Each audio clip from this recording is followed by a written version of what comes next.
خوش آمدید۔ آج ہم ایک ایسے موضوع پر بات کرنے والے ہیں جو شاید ہم سب کی زندگیوں کو بدلنے والا ہے، مصنوعی ذہانت کا مستقبل۔ اور ہم کوئی بہت دور کی بات نہیں کر رہے، بلکہ اگلے صرف 5 سے 6 سالوں کی، یعنی 2025 سے 2030 تک۔ ہمارے پاس جناب ظہیر احمد میر کی کتاب دی آٹونومس اے آئی ایجنٹس کا ایک باب ہے، اور سچ پوچھیں تو اس میں جو تصویر دکھائی گئی ہے وہ ذہن گھما دینے والی ہے۔ آج ہم اسی کتاب کی روشنی میں یہ سمجھنے کی کوشش کریں گے کہ اے آئی صرف ایک اسسٹنٹ سے ہمارے ڈیجیٹل ساتھی کیسے بننے والا ہے۔ تو چلے اس میں گہرائی میں اترتے ہیں۔ بالکل، اور یہ سمجھنا بہت ضروری ہے کہ یہ صرف چیٹ باٹس کی کوئی نئی اپڈیٹ نہیں ہے۔ ہم ایک بالکل نئی قسم کے ڈیجیٹل ورک فورس کے آغاز کی بات کر رہے ہیں، ایک ایسی ورک فورس جو خود سوچے گی، سیکھے گی اور فیصلے کرے گی۔ واہ، یعنی ایک ٹول سے ایک ٹیم کے ساتھی تک کا سفر۔ بالکل۔ اچھا، تو کتاب کا جو سب سے بڑا دعویٰ ہے وہ یہ کہ 2030 تک اے آئی ایجنٹس ہمارے اسسٹنٹ نہیں بلکہ ڈیجیٹل ملازم ہوں گے۔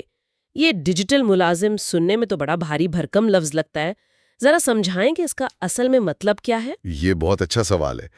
دیکھیں، آج کا جو اسسٹنٹ ہے وہ ایک حکم پر ایک کام کرتا ہے۔ آپ پوچھتے ہیں موسم کیسا ہے، وہ بتا دیتا ہے، بس۔ لیکن کتاب جس ڈیجیٹل ملازم کی بات کرتی ہے وہ اس سے بہت آگے ہے۔ اس میں کئی اہم صلاحیتیں ہوں گی۔ جیسے کہ؟ سب سے پہلی ہے ملٹی اسٹیپ ریزننگ، مطلب کئی مراحل پر سوچنا۔ ٹھیک ہے، اسے تھوڑا آسان کرتے ہیں۔ مطلب بجائے اس کے کہ آپ پوچھیں کہ پیرس کا دارالحکومت کیا ہے، آپ اسے ایک پورا پروجیکٹ دے سکتی ہیں۔ جیسے مجھے کراچی سے پیرس کا 3 دن کا بجٹ ٹرپ پلان کر کے دو۔ بالکل، اور یہ صرف پلان نہیں کرے گا، یہ سب سے سستی فلائٹس ڈھونڈے گا، لوور میوزیم کے قریب ایک اچھا ہوٹل بھی بک کرے گا، اور ہر دن کا تفصیلی پلان بھی بنا کر دے گا۔ یہ تو بہت بڑی تبدیلی ہے۔ جی ہاں، اور اس کے ساتھ جڑی ہے ذاتی یادداشت۔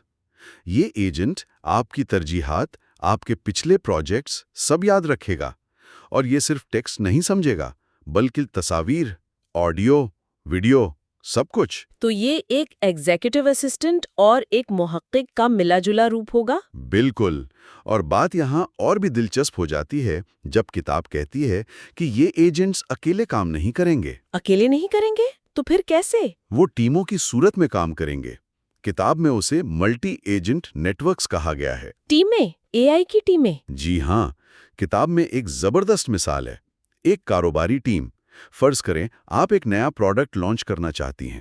آپ صرف ایک اے آئی ایجنٹ کو حکم دیں گی، وہ فوراً 5 ایجنٹوں کی ایک ٹیم بنا دے گا۔ 5 ایجنٹوں کی ٹیم؟ وہ کیا کیا کریں گے؟ ایک ہوگا CEO ایجنٹ جو پوری حکمت عملی بنائے گا۔ ایک مارکیٹنگ ایجنٹ ہوگا جو سوشل میڈیا کیمپین چلائے گا۔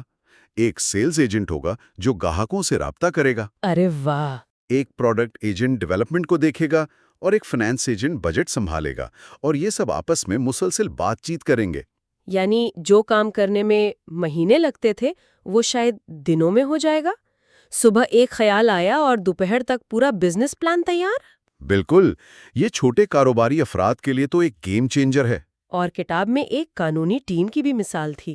جی، فرض کریں ایک پیچیدہ کیس ہے تو ایک 3 ایجنٹوں کی ٹیم بنے گی۔ ایک ریسرچر ایجنٹ ہوگا جو ہزاروں صفحات کے پچھلے کیسز کا مطالعہ کرے گا۔ ٹھیک ہے۔ دوسرا ڈرافٹر ایجنٹ قانونی درخواست کا مسودہ تیار کرے گا، اور تیسرا اسٹریٹجسٹ ایجنٹ سماعت کی تیاری میں مدد دے گا۔ یعنی یہ صرف ایک سمارٹ پروگرام نہیں بلکہ ایک پورا ڈیجیٹل دفتر ہے۔ لیکن کیا یہ سب ہمارے کمپیوٹر تک ہی محدود ہوگا؟ نہیں، بالکل نہیں۔ کتاب میں ایک اور دلچسپ تصور ہے، کراس پلیٹ فارم ایجنٹ سوارمز۔ سوارم؟ یعنی جھنڈ؟ یہ تو کسی سائنس فکشن فلم جیسا لگتا ہے۔ ہاں، نام تھوڑا ڈرامائی ہے لیکن تصور یہی ہے۔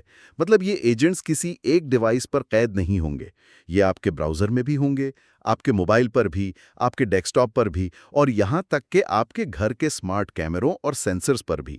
تو یہ ہر وقت ہر جگہ موجود مدد ہوگی۔ بالکل، ایک بغیر کسی رکاوٹ کا تجربہ۔ یہ تو ٹھیک ہے، لیکن اگر ایجنٹس کا ایک پورا جھنڈ میرے حساس ڈیٹا پر کام کر رہا ہے تو سیکیورٹی اور پرائیویسی کا کیا ہوگا؟ یہ ایک بہت ہی اہم نقطہ ہے۔ کتاب اس بات پر زور دیتی ہے کہ اس پورے نظام کی بنیاد اینڈ ٹو اینڈ انکرپشن پر ہوگی، مطلب ڈیٹا ہر قدم پر محفوظ ہوگا۔ امید ہے ایسا ہی ہو۔ لیکن ہاں، یہ یقینی طور پر ایک بہت بڑا چیلنج ہوگا جسے حل کرنا پڑے گا۔ اچھا، تو سب سے بڑا سوال، اس سب کا ہماری ملازمتوں اور صنعتوں پر کیا اثر پڑے گا؟ چلیں قانونی شعبے سے شروع کرتے ہیں۔ قانونی شعبے میں بہت گہری تبدیلیاں آئیں گی۔ اے آئی ایجنٹس قانونی درخواستیں تیار کریں گے، حوالوں کی خودکار جانچ کریں گے اور یہاں تک کہ ڈیٹا کی بنیاد پر عدالتی نتائج کی پیشین گوئی بھی کریں گے۔ تو اس کا مطلب ہے کہ وکیل کا کردار بدل جائے گا؟ بالکل۔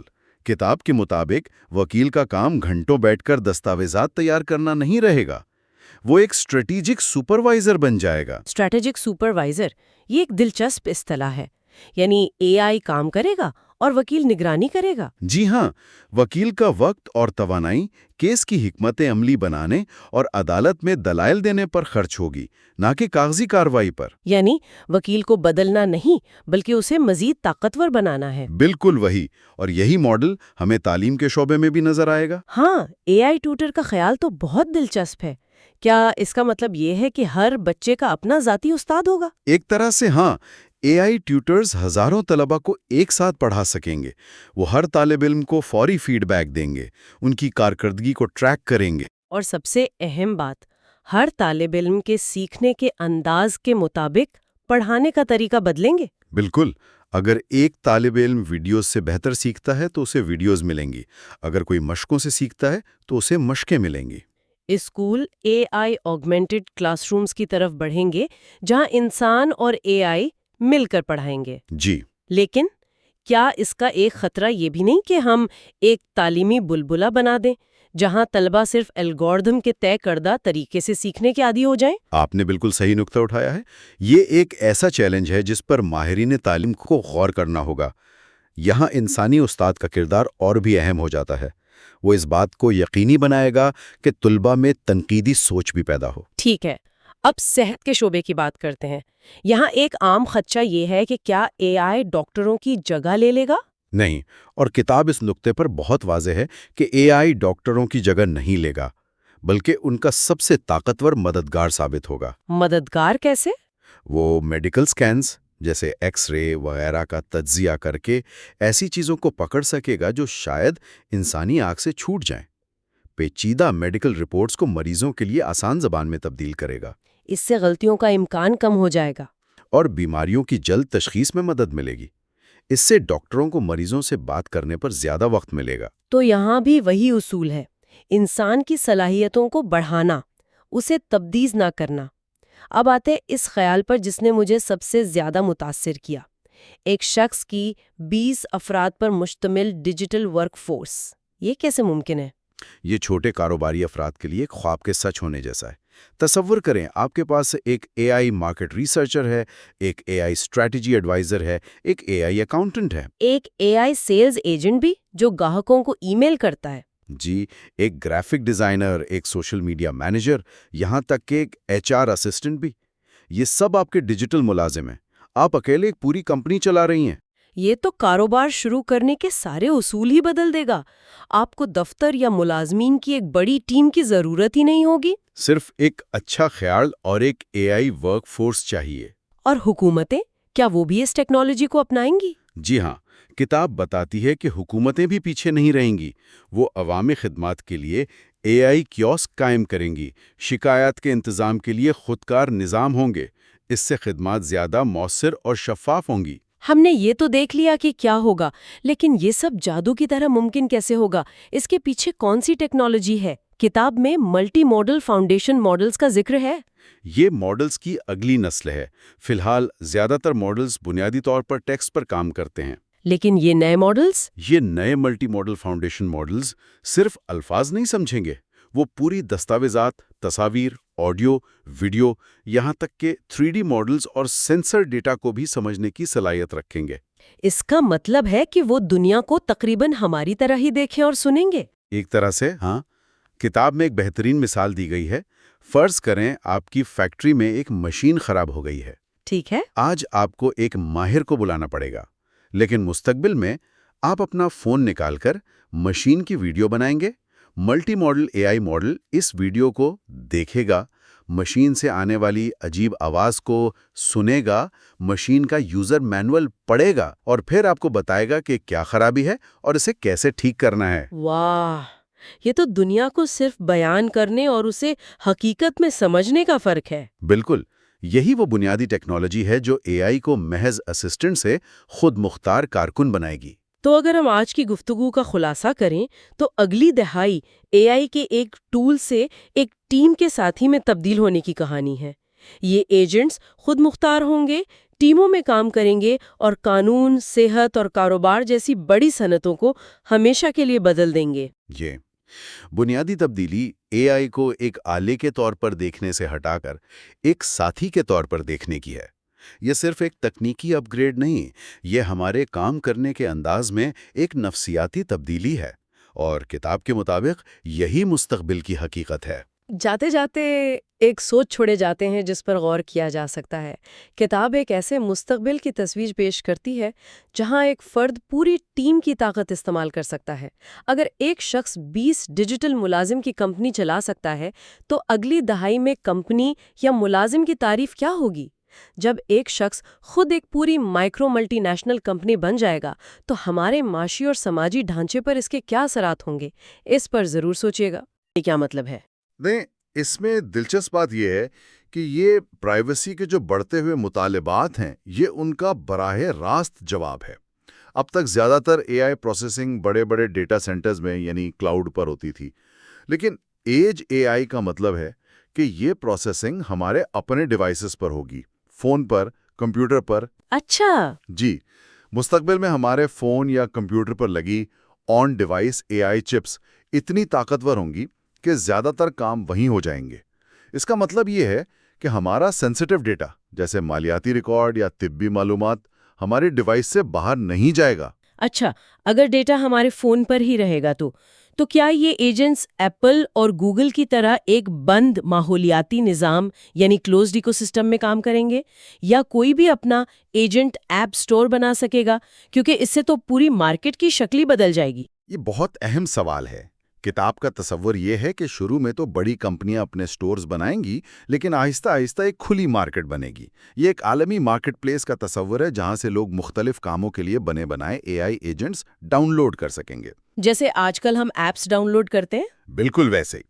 مثال کے طور پر اگر کوئی وکیل ہے تو وہ قانونی تحقیق کے لیے بنایا گیا ایک ایجنٹ ڈاؤن لوڈ کر سکتا ہے، یا کوئی ڈاکٹر مریضوں کی تشخیص میں مدد کے لیے ایک ایجنٹ استعمال کر سکتا ہے۔ ان میں پھر صنعت کے لیے مخصوص بنڈلز ہوں گے، بامعاوضہ اپ گریڈز ہوں گے، اور کاروباری اداروں کے لیے لائسنسنگ کے ماڈلز بھی ہوں گے۔ یعنی اے آئی کی صلاحیتیں خریدنا اتنا ہی آسان ہو جائے گا جتنا آج ایک ایپ خریدنا ہے۔ اچھا، ایک اور خیال جس پر مصنف نے بہت زور دیا ہے وہ ہے وائس فرسٹ اے آئی کا۔ کتاب کہتی ہے کہ 2030 تک اے آئی کا استعمال زیادہ تر گفتگو پر مبنی ہوگا۔ کیا ہم واقعی ٹائپنگ چھوڑ دیں گے؟ کافی حد تک ایسا ہی لگتا ہے۔ کی بورڈ ختم تو نہیں ہوگا، لیکن اس کی اہمیت بہت کم ہو جائے گی۔ 2030 تک اے آئی سے ہمارا تعامل، ہماری بات چیت زیادہ تر گفتگو پر مبنی ہو جائے گی۔ ہر وقت آن رہنے والے مائکرو فون، حقیقی وقت میں زبان کا ترجمہ اور بغیر ہاتھ لگائے کام کرنے کی صلاحیت، یہ سب عام ہو جائے گا۔ مطلب گاڑی چلاتے ہوئے بھی آپ اپنے ایجنٹ سے کام کروا سکیں گے؟ جی بالکل، آپ اپنی گاڑی چلاتے ہوئے اپنے اے آئی ایجنٹ سے کہہ سکیں گے کہ وہ آپ کے لیے ای میلز کا خلاصہ کرے یا مارکیٹ ریسرچ کرے۔ یہ سننے میں تو بہت اچھا لگتا ہے، لیکن کیا ہر وقت مائکرو فون آن رہنے سے پرائیویسی کے نئے خدشات پیدا نہیں ہوں گے؟ ہم ایج اے آئی سے ایک مسئلہ حل کر رہے ہیں اور یہاں ایک نیا بنا رہے ہیں۔ آپ نے بالکل صحیح نس پکڑی ہے۔ کتاب اس چیلنج کو تسلیم کرتی ہے۔ اس کا حل ٹیکنالوجی اور قانون دونوں میں ہے۔ ٹیکنالوجی کی سطح پر آن ڈیوائس پروسیسنگ اس بات کو یقینی بنائے گی کہ آپ کی گفتگو کہیں بھیجی نہ جائے، اور قانونی سطح پر سخت قوانین بنانے ہوں گے کہ کون سا ڈیٹا کب اور کیسے استعمال کیا جا سکتا ہے۔ لیکن اس میں کوئی شک نہیں کہ پہننے کے قابل اے آئی ڈیوائسز جیسے اسمارٹ گلاسز یا ایئر پیسز اس تبدیلی میں مرکزی کردار ادا کریں گے۔ ایک منٹ، یہ تو بالکل سائنس فکشن فلموں والی بات لگ رہی ہے نا؟ کیا کتاب میں اس بات کا کوئی انڈیا دیا گیا ہے کہ یہ حقیقت میں کتنا قریب ہے؟ کیا ہم 5 سالوں میں واقعی اس سطح پر ہوں گے؟ مصنف کا دعویٰ ہے کہ ٹیکنالوجی پہلے ہی موجود ہے، بس اسے عام استعمال میں لانے اور سستا کرنے کی ضرورت ہے۔ اور اسی سلسلے میں ایک اور ٹیکنالوجی ہے نیورو سمبولک ریزننگ، جو اس سب کو ممکن بنائے گی۔ یہ ایک اور بھاری بھرکم اصطلاح ہے، اسے آسان الفاظ میں سمجھائیں۔ دیکھیں، یہ اے آئی کی اگلی نسل ہے، آپ سمجھ لیں۔ موجودہ اے آئی ماڈلز، جنہیں ہم نیورل نیٹ ورکس کہتے ہیں، وہ ڈیٹا میں پیٹرنز کو پہچاننے میں تو بہت اچھے ہیں، لیکن وہ منطقی استدلال یعنی کیوں کا جواب دینے میں کمزور ہیں۔ نیورو سمبولک ریزننگ میں اے آئی منطق اور ڈیٹا سے سیکھنے کی صلاحیت کو ایک ساتھ استعمال کرے گا۔ کوئی مثال دے کر سمجھا سکتے ہیں؟ جی، مثال کے طور پر آج کا اے آئی ایک ایکس رے دیکھ کر بتا سکتا ہے کہ 95% امکان ہے کہ یہ نمونیا ہے، لیکن نیورو سمبولک اے آئی یہ بھی بتائے گا کہ میں نے یہ فیصلہ اس لیے کیا کیونکہ پھیپھڑوں کے بائیں حصے میں ایک خاص قسم کی دھندلاہٹ ہے جو طبی اصولوں کے مطابق نمونیا کی واضح علامت ہے۔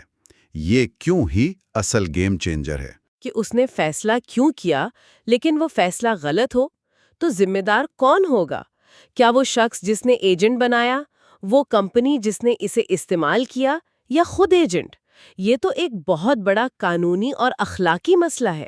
یہ ہمیں اس دوراہے کے دوسرے زیادہ خطرناک راستے کی طرف لے جاتا ہے۔ بالکل، اور یہ چیلنجز کا وہ حصہ ہے جس پر کتاب سب سے زیادہ زور دیتی ہے۔ یہاں ایک اہم سوال یہی پیدا ہوتا ہے کہ اگر اے آئی کوئی غلطی کرتا ہے تو اس کا ذمہ دار کون ہوگا؟ اسی طرح ایجنٹس کتنا ذاتی ڈیٹا محفوظ کر سکتے ہیں؟ ان کے نتائج میں تعصب کو کیسے روکا جائے؟ اور سب سے اہم، ان کے بنائے ہوئے مواد جیسے کوئی آرٹیکل یا میوزک کے کاپی رائٹ کا مالک کون ہوگا؟ ان سوالات کے ابھی کوئی واضح جواب موجود نہیں ہے۔ تو پھر اس کا حل کیا ہے؟ کیا ہم بس انتظار کریں گے کہ کوئی بڑا بحران پیدا ہو؟ کتاب کے مطابق ہمیں فعال طور پر کام کرنا ہوگا۔ حکومتوں کو تفصیلی قانون اور احتساب کے فریم ورک بنانے پڑیں گے۔ انہیں اے آئی کے لیے لائسنسنگ کے نظام بنانے ہوں گے، جیسے ڈاکٹروں یا وکیلوں کے لیے ہوتے ہیں، اور یہ طے کرنا ہوگا کہ شفافیت اور ذمہ داری کو کیسے یقینی بنایا جائے۔ یہ ایک بہت بڑا کام ہے جس پر ابھی سے توجہ دینے کی ضرورت ہے، ورنہ ٹیکنالوجی ہم سے بہت آگے نکل جائے گی۔ اور اسی سے جڑا وہ سوال ہے جو سب کے ذہن میں ہے، ملازمتوں کا مستقبل۔ کیا اے آئی انسانوں کی جگہ لے لے گا اور بڑے پیمانے پر بے روزگاری پھیلے گی؟ یہاں کتاب ایک بہت دلچسپ نقطہ پیش کرتی ہے۔ وہ کہتی ہے کہ اے آئی انسانوں کی جگہ نہیں لے گا، بلکہ وہ پیشہ ور افراد جو اے آئی کا استعمال کرتے ہیں، ان کی جگہ لے لیں گے جو اسے استعمال نہیں کرتے۔ اچھا، یہ تو ایک بالکل مختلف زاویہ ہے۔ جی، روایتی اور بار بار کیے جانے والے کام جیسے ڈیٹا انٹری یا بنیادی رپورٹنگ وہ خود کار ہو جائیں گے، لیکن اس سے تخلیقی، اسٹریٹجک اور نگران یعنی سپرویژنری نوعیت کے کاموں میں اضافہ ہوگا۔ اے آئی کی سمجھ ایک لازمی مہارت بن جائے گی، بالکل اسی طرح جیسے 30 سال پہلے کمپیوٹر کا استعمال سیکھنا ضروری ہو گیا تھا۔ تو ان سب باتوں کا اصل مطلب کیا ہے؟ ہم نے ایک طرف حیرت انگیز ٹیکنالوجی دیکھی اور دوسری طرف سنگین چیلنجز۔ کتاب کے مطابق 2025 سے 2027 تک ایک بہت بڑا موقع موجود ہے۔ یہ ہمیں بتاتی ہے کہ اس دوراہے پر کون سا راستہ اختیار کرنا ہے۔ یہ ونڈو آف اپورچونٹی کیا ہے؟ تاریخ کا وہ لمحہ ہے جو واپس نہیں آئے گا۔ یہ انٹرنیٹ کے 1995 جیسا ہے۔ اس عرصے میں ٹیکنالوجی نئی ہوگی، مقابلہ کم ہوگا اور مارکیٹ ابھی بن رہی ہوگی۔ جو اس وقت اندر آ گیا وہ اگلی دہائی کا فاتح ہوگا۔ جو لوگ اے آئی ایجنٹ بنانا سیکھیں گے، اے آئی پر مبنی کاروبار شروع کریں گے یا اپنے پیشوں کو خودکار بنائیں گے، انہیں سب سے زیادہ فائدہ ہوگا۔ جیسے جیسے مارکیٹ میں مقابلہ بڑھے گا، یہ موقع کم ہوتا جائے گا۔ یہ بالکل انٹرنیٹ کے ابتدائی دنوں جیسا ہے۔ جن لوگوں نے شروع میں ویب سائٹس بنانا سیکھ لیں، انہیں بے پناہ فائدہ ہوا۔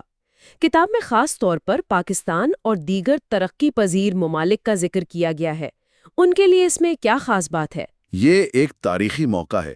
ترقی پذیر ممالک اکثر تکنیکی دوڑ میں پیچھے رہ جاتے ہیں، لیکن اے آئی ایجنٹس انہیں ایک جست لگانے یعنی لیپ فراگ کرنے کا موقع فراہم کرتے ہیں۔ ان کے ذریعے تعلیمی مساوات لائی جا سکتی ہے۔ کیسے؟ ایسے کہ دیہی علاقوں کے طلباء کو بھی وہی تعلیمی مواد اور رہنمائی مل سکتی ہے جو شہروں میں دستیاب ہے۔ سستی قانونی مدد فراہم کی جا سکتی ہے، چھوٹے کاروباروں کی لاگت کم کی جا سکتی ہے، اور سب سے اہم بات، دیہی علاقوں میں مقامی زبانوں میں AI خدمات پہنچائی جا سکتی ہیں۔ یہ ترقی کی رفتار کو کئی گنا بڑھا سکتا ہے۔ یہ تو واقعی ایک گیم چینجر ہو سکتا ہے۔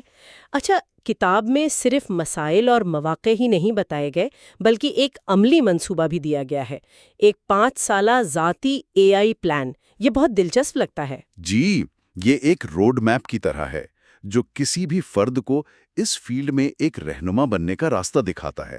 پہلا سال ہے ایجنٹ بنانے میں مہارت حاصل کرنا اور اپنا پہلا پروڈکٹ یعنی MVP تیار کرنا۔ یعنی پہلے سال صرف سیکھنے اور تجربہ کرنے پر فوکس کرنا ہے، پیسہ کمانے پر نہیں۔ بالکل، یہ بنیاد بنانے کا سال ہے، جیسے کوئی ڈاکٹر بننے سے پہلے میڈیکل اسکول جاتا ہے۔